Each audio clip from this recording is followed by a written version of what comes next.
and I am pleased to be joined by the newest crop for the Owen Sound Attack, the most recent selections from the 2021 OHL Priority Selection, Owen Sound's top 3 picks. With us now, we've got Colby Barlow, Uens and Thomas Chafe. Gentlemen, welcome to Attack Wrap. Welcome to Owen Sound. It's obviously a little different, but I guess we're all used to this whole virtual meeting thing by now. You guys were selected most recently in the 2021 Priority Selection. Most years, and I'll admit it myself, I would have a good opportunity to get out and catch a lot of the games of the draft eligible players and really know who was on the radar. But if you weren't out watching a couple years ago, for most fans, you guys might be a little bit unknown. So we got a great opportunity to get to know all 3 of you. And I'm going to start off with yourself, Colby. You were selected in the first round by the Attack, 8th overall. Tell us a little bit about what draft night was like for you, and were the Attack on your radar? Obviously, getting selected in the first round is a big accomplishment. Take us through that experience. So yeah, Friday night was definitely a memorable night, an amazing night, where me and my family gathered around the TV and we're waiting, to see where I ended up and where my next chapter is going to be. And I did talk to Owen Sound prior, a couple weeks before, and we had conversation. I didn't know 100% I was going to come here during the draft, but it got to Owen Sound and they selected me, and what an honor. I mean, it's so excited. I've heard such great things, and I'm just so excited to get started with you guys. For yourself, Cal, we'll move on to you. You were selected 42nd overall. Now, the OHL Priority Selection was done a little differently this year, where instead, as in past years, where it would have been all in one day, they split it up and had the first 3 rounds on the Friday night. You were selected in the 3rd round. What was your expectations going into the draft? And tell us what that moment was like when you saw your name called. Yeah, so it was a super fun night for myself and my family. Owen Sound, ever since I had my first call with the Attack, has always been really, really high on my radar. I was really hoping that I'd get a chance to be in Attack. And then the way the lottery fell out, I didn't know if I was going to get that chance. So when I saw my name called by the Owen Sound Attack, I was super honored and excited. And like Colby said, I just can't wait to get started. And Thomas, you were selected just 5 picks later, so also in the 3rd round, 47th overall. Very similar question. Were the Attack on your radar, and how was your draft experience? How did you watch it on that night? Were you surrounded by family? Yeah, the Attack were definitely on my radar. I had a phone call with them just a few weeks before the draft. I wasn't for sure where I would go. But yeah, I'm really pumped for the Attack. They're a great organization. I'm really pumped up and ready to go for the year. And then kind of how my draft night went is me and my parents, we were huddled around the TV, and then kind of hearing my name was like a surreal feeling. They both came over and gave me big hugs, and then the phone call started ringing. My brother, he goes to school at UBC. So he gave me a phone call right away, congratulated me. Then my aunt from Newfoundland, she gave me a phone call. And then my coaches from Saskatchewan, where I played this year, gave me a phone call too right after. So really all around the country were giving me phone calls, and it was really something I'll never forget. Pretty much coast to coast, you had it covered there. And we'll get a little bit into your background in just a moment. I want to go through with all 3 of you just what the last year has been like. It was not a normal season, as everyone is aware. The OHL did not even play. How much time did you guys spend on the ice? I'll start with you, Colby, a member of the Toronto Marlboros program, but and a really native. Tell us how you ended up playing with the Marlboros, and what was the last year like for you? So yeah, I ended up playing with the Marlboros because I was in the Brick tournament, and then I got recruited to go down to Toronto, and I played a few seasons. I played with JRC first, and then Toronto Red Wings, and then the last 3 years, which would have been our 3rd year with the Marlies. But yeah, this last year, definitely a crazy one for everyone. You got to I took advantage of every time I was on the ice, because you never know with restrictions and such when you're going to be back. So that's definitely crazy, but just doing everything I can to better myself, keeping a positive attitude for the future. And, a great future lies ahead, and I'm excited. And Cal, you were with the Quinty program, a program that the Owen Sound Attack are very familiar with. What was the last season like for you? How much time did you get to spend on the ice? I know in different parts of the province, there was opportunities to play a little bit, whether that was 4-on-4. Obviously, it was very different. But what type of on-ice activity were you taking part in over the past winter? Well, I was very fortunate to play for such a great organization like Quinty. Our coach put in a lot of work to make sure that all our guys were getting the right exposure they needed for the upcoming draft. So I was getting more ice time than I ever have. I was on the ice pretty well every day, and I got to give big thanks to my coach, Tyler Longo, because he made that all happen for the boys. And Thomas, you already mentioned it. You were playing in Saskatchewan with the Notre Dame Hounds program, a program that is very well known in this country in the hockey circles. Tell us how that came about for you. You're a native of Ottawa. Oh, well, technically, originally, I'm from Newfoundland. Okay. I moved to Ottawa when I was 12. So from a young age in Newfoundland, you really have to get off the rock if you want to go far in hockey. So prep schools were kind of in my mind from a young age. So I moved to Ottawa, and after a few years, it was still kind of in my mind that I wanted to see what the prep school life was like.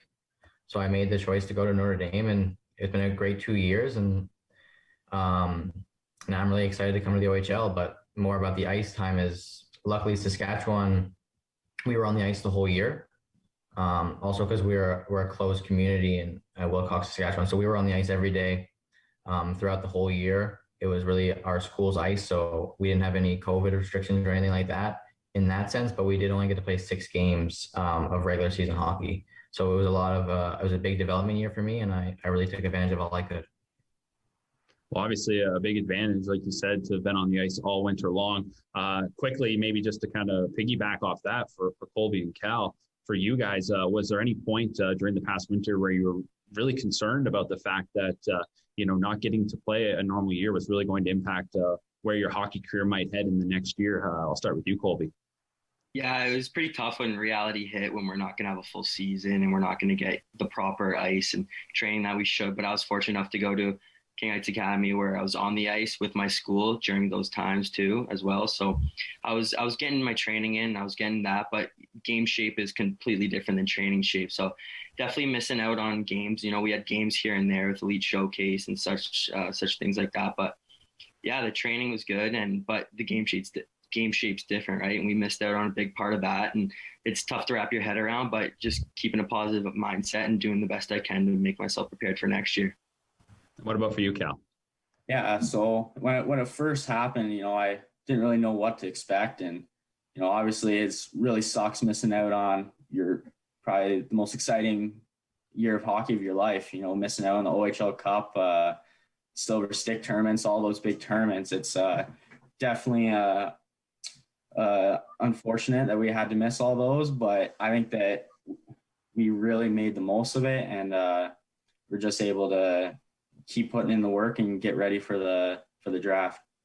It's obviously going to be very, like we said, but hopefully light at the end of the tunnel. So it's going to be very different. Hopefully next season, everybody can be on the ice regularly. And right now, the target is for an OHL season to start in October. But, you guys mentioned it, that minor midget season is so crucial typically. And just the events that you have year long, especially around in the Toronto area, if you want to really highlight it somewhere like that, where you have the Titans tournament early on, and like you said, Silver Stick to the Marlies tournament over Christmas, and even the Gold Cup, which is after the draft typically. So, you guys maybe haven't had necessarily the exposure that past draft groups would have had. But with that being said, it appears there's going to be big opportunity for players like yourselves to step in next season in the OHL and to try and crack these rosters and to solidify a spot with just basically now 2 years of players having graduated since the last time that we saw OHL hockey. I'll start first with you, Colby. It's time to dive in and learn a little bit about the player you are on the ice. And right away I read from Attack head scout Sean LaFortune, pure goal scorer. People love to hear that. Tell us a little bit about your game. So yeah, goal scoring is a big part of my game, but I also play the big, strong, mean compete game as well. I can put the puck in the net, and I like to do it under pressure as well. I can put the puck in the net when I need to, but I have the mindset to make the play if that shot's not there as well. And I'm also, on top of a goal scorer, I'm a gritty player too. I like to get down in the corners, battle, and make the play out of the corner. So I love to do that. I love to compete hard, and I love to work hard and do whatever it takes to win for the team, for sure. Cal, for yourself, a defenseman, tell us a little bit about your game. Are you stay at home? Do you like to jump up into the play? Yeah, so I'm a 200-foot defenseman, but I really try to dictate the pace of play. I love to jump in and generate offense off the rush, but I can also play a puck possession game and really slow the game down. I actually wasn't a defenseman up until halfway through my major band of season.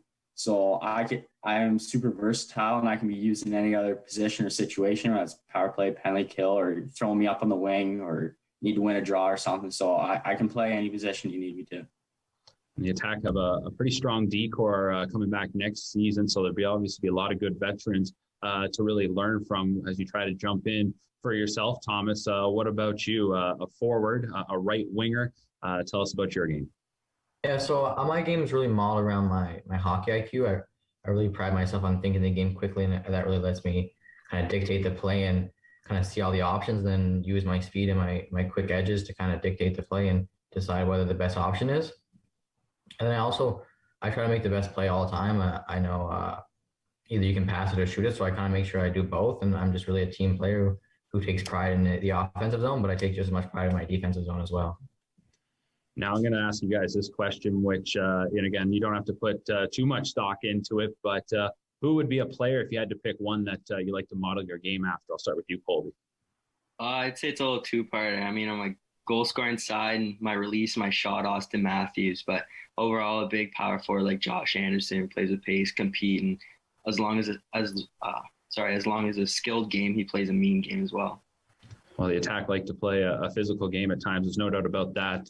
Playing in the Bayshore, it's a physical barn, so you certainly need that edge to you. What about for you, Cal? Well, I'd say Jared Spurgeon. You know, he's a smaller guy like myself, but he doesn't let that change the way he plays. He'll take on the bigger guys in the corners. You know, he relies heavily on his good positioning and having a good stick in the D zone, but he's also a very good puck mover and is a great skater. And for you, Thomas? Well, like Colby, I kind of have two players I usually go to is Mitch Marner. I'm a Toronto Maple Leafs fan, so I kind of have a little bias there, just his kind of vision and his playmaking ability, and then also Brad Marchand. Just given that he's a little bit of an undersized player, but he's not scared to go in the corners, and he's very skilled. I just don't take his penalty antics. I tend not to do that side. I focus more on his skill ability. Probably a good thing to say right now as you try to impress some coaches that you'll be staying out of the penalty box. For all three of you, how familiar were you with the Owen Sound Attack organization? I know going into the draft, you probably got at least a dozen teams on your radar, so you're learning little bits and pieces. But the Attack organization is one that's been very consistent with their success for quite some time now, a real long streak of making the playoffs. Of course, they won a championship 10 years ago, and even since then, a few years back, went to the Western Conference Finals. It's a program that's got recent graduates like Nick Suzuki, Jordan Binnington, for example, a Stanley Cup champion. How much have you known about the Attack? And since the draft, how much have you been studying up and learning a bit about the history of the organization? I'll start with you, Colby. Yeah, after I got my first call with Dale, I looked up Owen Sound and did some research. It looks like a great community. I've heard great things about the community, the fans, the organization. Everything is awesome. I looked at you guys also do have a really good a winning pedigree, and you produce some great players like you said, Nick Suzuki and Jordan Binnington. So that's really exciting. And I know the coaches there are great and they develop amazing players. So that's really exciting to look forward to. And I just can't wait to meet everybody face to face there in the organization and the fans in the community. Did you know much about Owen Sound, Cal? I didn't until like Colby, and I had my first call with Owen Sound. I knew that they're in the mix. Then I started researching them and getting to know the area a little better. I was very happy to find out that it's a smaller town, as I'm not a big city kid. I live out in the country, so it's much more comfortable for me to go to somewhere like Owen Sound rather than a big city. I always knew that they've produced some great players out there, so hopefully they can help me get to the next level. And for you, Thomas? Yeah, like they both said, I didn't know too much about Owen Sound before getting some calls, but after that I did some research and noticed that they're a smaller community, which kind of takes me back to my roots in Newfoundland and growing up there for 12 years. So it's kind of like coming home for me. And I also know that they're a first-class organization who takes pride in their team play, and they're a very team-oriented team. So I'm really excited to kind of get in the mix there and get to meet the rest of the team. A lot of people would say that the Attack are, pretty much the heart of the community. There's no doubt about that in the winter, that you can't go very far without hearing about the Owen Sound Attack. Before we wrap things up, guys, I want to ask some fun questions just to learn a bit about you guys away from the rink. I'll have a different question for all three of you. I'm going to start with you, Colby. As my lights go out, apparently. That's all right. That's a little strange, but I'll ask you a question here. For you, what kind of music do you listen to? What gets you pumped up on game day? And what is maybe an artist or a group that you listen to that maybe it's a guilty pleasure, one that people would be surprised to know is on your playlist? I don't know if it's surprising. I mean, I'm kind of from up north, so I like country, but I love country music. Eric Church, he's absolutely amazing. So I love to listen to him, and people be surprised. I do listen to country sometimes before games too. I mean, it get you feeling good, get you flowing. It's great, but also I love the Killers. Great band. Mr. Brightside, great song, gets me fired up. So definitely those two for sure. For you, Cal, what's your go-to sport outside of hockey? I'm a big golfer. I used to golf pretty competitively, and I just recently gave that up just so I can really focus on my training for hockey. All right. How's the game been this summer? It's been a little iffy. I don't know if we'll talk about that one right now. Fair enough. Well, obviously there's some good golf courses up around Owen Sound. And for you, Thomas, you talked a little bit about your roots out on the East Coast. If you had to maybe give somebody a little bit of a kind of a tour guide, if you were kind of mapping out a trip for them, what would be some spots they should hit up out east? Well, I know the obvious answer would be like Signal Hill. It's kind of like the landmark there, but we just have some really nice stores too that are not necessarily like the big McDonald's and stuff like that, but they're kind of like hometown food where, it's more Newfoundland kind of food. And I feel like if you were going to come around, you'd probably want to go there just to kind of get a feel for that. And then kind of where I lived, just kind of go there. We have some nice hotels there, but you'd really get to kind of see the community and see how we're all kind of one close knit and everyone kind of gets along and we kind of do everything together. Lastly, guys, before I wrap things up, certainly to get to this point, you need a lot of help. We'll go with each and every one of you to maybe point out a mentor, somebody that has been a huge influence in helping you get to where you are. I'll start with you, Colby. Yeah, definitely. My whole family's been just my biggest supporter. So much sacrifice we put into all of this, and finally see where we're going with our next chapter is really special. But definitely my older brother, someone I can always talk to, always, express my feelings no matter what they are. And he'll talk to me no matter the time of day. And he's definitely been a big help and with my mental game and definitely preparing me for the OHL. And for you, Cal? Yeah, I there's so many people I could thank for what they've done for my hockey career. But, I have to give big thanks to my family, everything they've sacrificed so I can be where I am today. But probably one of the biggest role models for me has been my coach, Tyler Longo. He's been with me a while now, and he really pushes me to be better every day. So for sure, him. And Thomas? I'd say my brother and my parents, like Colby said. My parents, just because they made a lot of sacrifice. We moved to Ontario from Newfoundland, which is a big step for us. And then it was a hard decision to go to Saskatchewan and leave them at a young age, but they were on board with that, and it was better for my development, so they were completely on board. And then my brother, my oldest brother, he's in UBC now. He always had a little bit of a tougher hockey path, but he always persevered and always made it to the goal. He started really from the bottom and made it to the top at his end of his career. So he was always someone I looked up to when I was younger, and in the way he never gave up and he never let maybe a team cutting him kind of get in his way. And in the end, he made it to his goal, which is something I'll always remember. Well, great answers all around there, gentlemen. And it's been a pleasure getting to know you here. It's just a quick introduction, but this has been great. And I know Attack fans really appreciate it. 3 really well-spoken young men who are going to hopefully be part of the Owen Sound Attack in the future. And guys, I can't wait for training camp to get going. I'm sure you guys are feeling the exact same way. Enjoy the rest of your summers. Enjoy your training. And we look forward to seeing you up in Owen Sound very soon. Sure. Thank you.